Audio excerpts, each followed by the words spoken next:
que ahora el Banco Central te emita dinero para cubrir ese déficit.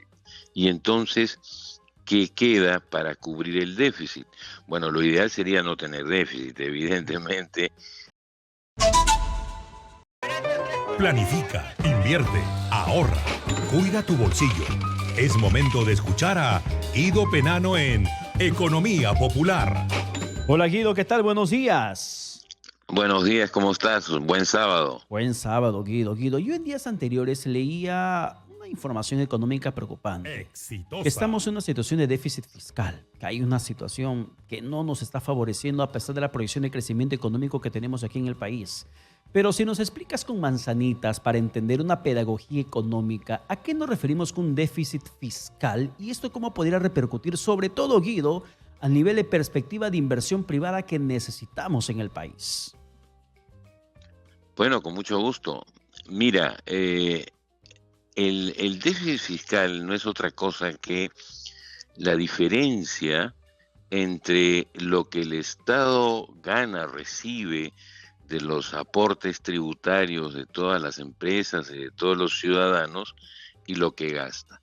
Es equivalente a lo que, imagínatelo, en un hogar, en una familia, que la familia gana como 100 y gasta como 110. Ahí, si gasta más de lo que gana, está en una situación deficitaria, eso es un déficit, y en el caso de los países, esos déficits tienen que cubrirse con algo, porque si recibes menos y gastas más, la pregunta es, ¿y de dónde sale el cuero, no? Para cubrir esa diferencia. Esa diferencia, en algunas épocas en el pasado, en la historia del Perú, se cubrían emitiendo dinero y eso generaba presiones inflacionarias. Está prohibido, de acuerdo a la legislación en el Perú, que ahora el Banco Central te emita dinero para cubrir ese déficit. Y entonces, ¿qué queda para cubrir el déficit? Bueno, lo ideal sería no tener déficit, evidentemente, pero si tienes un déficit, digamos, manejable, 1,5% del PBI como excesivo gasto Exitosa. contra la recaudación, ¿qué tienes que hacer? Acudes a fuentes internacionales, es decir, emites bonos y contraes deuda, ¿no? Te endeudas, lo que hacen muchas veces las familias cuando no les alcanza, que se endeudan, pero eso no puede ser perpetuo, ¿correcto? Porque hay un límite para el endeudamiento.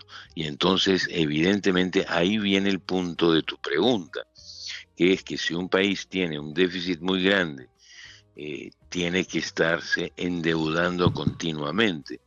Y eso no es sano para nadie. O sea, no hay familia que puede vivir endeudándose perpetuamente. Ahí hay un límite, ¿correcto? Si yo veo que tú eres un país que vive endeudándose permanentemente porque siempre tiene un déficit muy significativo, entro en preocupación. ¿Por qué? Porque digo, ese país está teniendo una política fiscal muy desequilibrada, tiene demasiado gasto y no está recaudando lo suficiente. Y entonces me voy a preocupar y voy a decir, ¿me conviene meter mi dinero allí? ¿Me conviene invertir allí? La respuesta va a ser, mira, ahí cada vez hay mayor riesgo de que el desequilibrio pueda llevarme a situaciones críticas de inflación e inclusive de devaluación como consecuencia de todo eso. Y entonces los inversionistas no van a estar muy tranquilos ni muy contentos de tomar riesgo en una economía con esos desequilibrios, ¿me entiendes? Esa es la Perfectamente. consecuencia de un proceso en el cual un país cae en déficits muy Exitosa. elevados. Ahora, eso es lo que hay que luchar contra la permanencia y la elevada situación de déficit. Que un país pueda tener por ciertos periodos déficit fiscal no es, digamos, excesivamente preocupante. Sobre todo lo que se pregunta ahí uno es ese déficit, ese mayor gasto, ¿a qué se está dedicando? Si se está dedicando a que se hagan nuevas carreteras, si están dedicándose a hacerse nuevos proyectos, bueno, en ese caso es inversión, en cuyo caso sabemos que después, si las cosas se hacen bien, la economía va a mejorar y ya no va a tener situaciones deficitarias, ¿me entiendes? Claro, pero Guido, ahí entra una conclusión también, que era lo que reflexionaba escuchando las palabras de la presidenta respecto al tema del crecimiento económico.